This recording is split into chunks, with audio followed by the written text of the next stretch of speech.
Host Russia has been a big winner at the 2018 Soccer World Cup, and not just because of the national team's surprising run on the pitch. Defying widespread criticism of how the cup was awarded and how well the Russians would serve as hosts, the well-run, incident-free organization so far is proving a rare soft power win for Russian President Vladimir Putin and the Kremlin. A week before Mr. Putin meets President Trump for their first formal one-on-one summit in Helsinki, the Russian president is riding high from the surprise and acclaim from the thousands of visitors who have flocked to Russia to attend the matches in cities across the country. Analysts say Mr.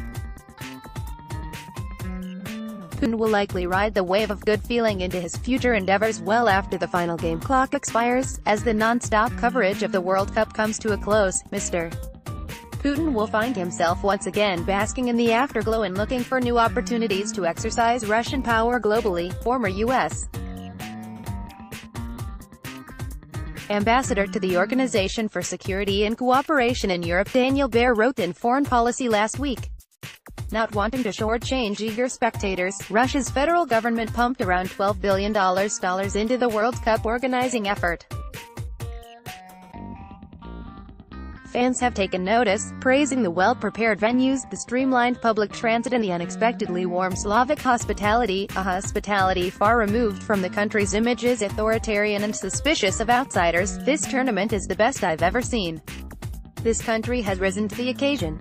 Come and enjoy it if you can. Gary Neville, soccer pundit and former England, Manchester United defender, tweeted earlier this week.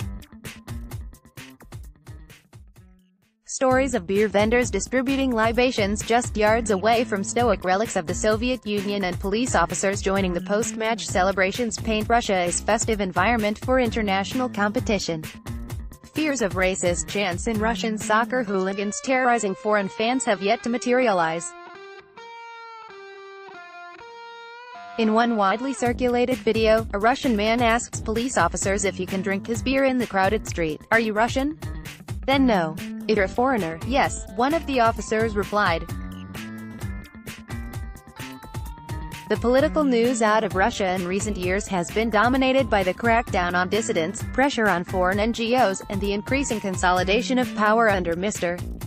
Putin. The Kremlin has clashed with the US and its Western allies over Crimea, Syria and other global crises. Many said FIFA's decision to award the World Cup to Russia in 2010 was in itself suspect, an unexpected result given what critics said were superior arrival bids. "We go to new lands." Sepp Blatter, the FIFA president who was later hit with a 6-year ban over corruption and financial mismanagement charges, said at the time of Russia's selection, "Never has the World Cup been in Russia and Eastern Europe, and the Middle East and Arabic world has been waiting for a long time. So I'm a happy president." When we talk about the development of football, the success of this year's World Cup is even more striking given that some of the countries that qualified have been in fierce diplomatic combat with Moscow. The UK condemned what it said was the Kremlin's direct role in the poisoning of a former Soviet spy who was living in England, and many Western nations expelled Russian diplomats as a result of the accusation. Nations such as Sweden and Iceland stood with England in refusing to send officials to matches in Russia because of allegations the Kremlin was behind a chemical attack in March on Sergei Skripal, a Russian double agent living in England. But sporting success can trump national honor. Swedish officials are dropping their boycott of the Cup as the national team heads into a weekend quarter-final match with England. "We were consistent when we said that we would boycott the opening games, in solidarity with Britain," Swedish Foreign Minister Margot Wallström told the Aftonbladet newspaper. "But in this situation, we consider it important to support our team and we've taken the decision to end the boycott, after consultations with such countries as Denmark and the United Kingdom."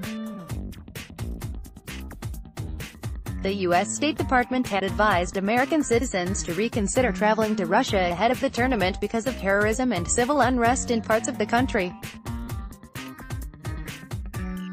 But last month in Moscow, hawkish National Security Advisor John Bolton offered praise to Mr. Putin and Russia's handling of the World Cup. "It's great to be back in Moscow," Mr. Bolton told the Russian leader.